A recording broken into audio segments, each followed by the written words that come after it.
This is example 7.4 from Discovering Design with Chemistry. Hydrogen peroxide decomposes into water and oxygen according to this balanced equation. 2 moles of hydrogen peroxide yields 2 moles of water and 1 mole of oxygen gas. How many moles of oxygen and water can be made from 12.18 moles of H2O2? So for this one, let's start by making some conversion relationships that will apply just to this problem. Remember, moles is a way of counting atoms or counting molecules. So because this problem says it has a 2 in front of H2O2, we know that we can think of that as having 2 moles of H2O2, and that will yield 2 moles of water and 1 mole of oxygen. So if we have 2 moles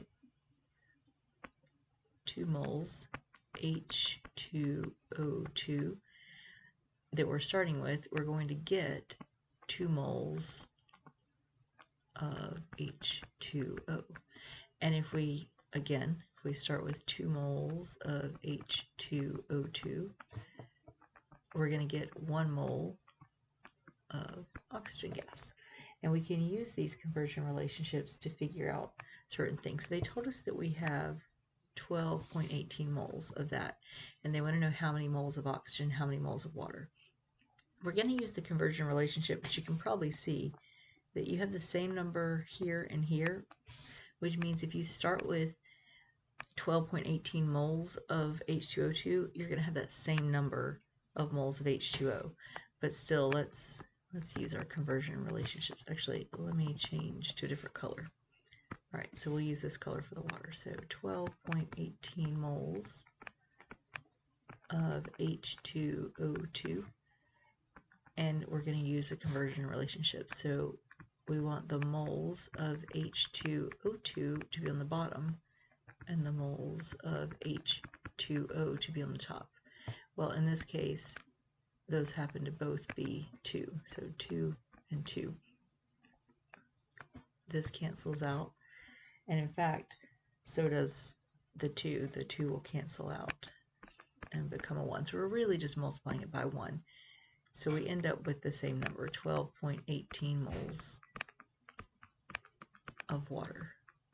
So that answers part of our question. The second one wants to know how many moles of oxygen. I guess technically we should have done the oxygen first, but it asks how many moles of oxygen. And you can probably guess like, oh, 1 is half of 2. But still, let's use our conversion relationship. So we have 12.18 moles of H2O2. And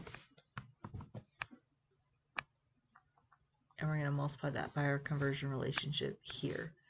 We want the moles of H2O2 to cancel out, so we're going to put that here on the bottom. And we want to be left with moles of O2. Well, according to this, 1 mole of O2 is equal to 2 moles of H2O2 for this particular reaction. So we fill those in the right places. We cancel where we can cancel.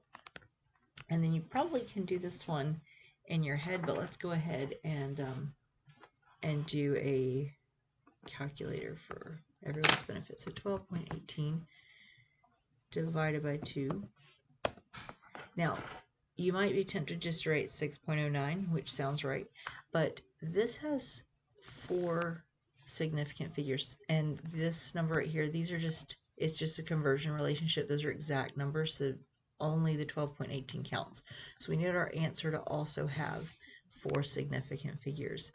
So you can imagine this just has, zeros on it forever. So we're going to write 6.090.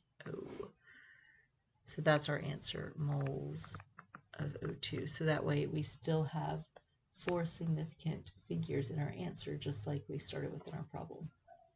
So that's the answer to the other part.